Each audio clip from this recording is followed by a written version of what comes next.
Our first question is a two-part question. Mr. Hawk, school districts negotiate with teachers' unions for teacher contracts, an issue that involves public money and a public issue. Not all negotiations are made public. As a state representative, would you like to see greater transparencies in this issue? And please explain. And also, should the state make a law guaranteeing such transparencies? Yes, I think in both cases, it is important to have clear and open transparency in all things that go on in the government. It's a situation where you're actually negotiating with other people on how to finance and to pay the staff.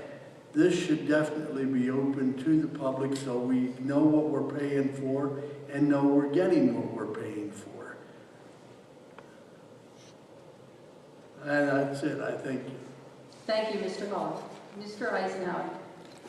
I believe that any public institution and negotiations involved in contract disputes should be public by their very nature. I believe a law guaranteeing such a public disclosure of the negotiations would be worthwhile. And I think when the taxpayers' money is involved, we're looking at a situation where everything should be put under the light of the sunshine to know that the dollars that the taxpayers are contributing to the process, whether it be public school teachers or state workers for that matter, should be heavily scrutinized, and assurances should be made that our dollars are going to worthwhile causes. Thank you, Mr. Eisenhauer. Mrs. Swanger.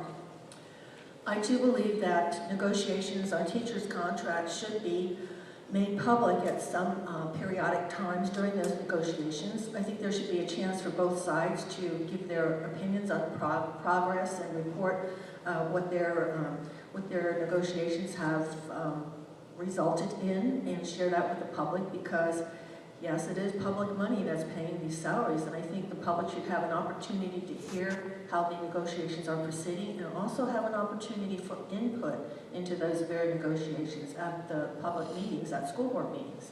And if that has to be accomplished by passing a law in Harrisburg, I certainly would support that legislation. Thank you, Mrs. Swanger. We continue on now. We are in the midst of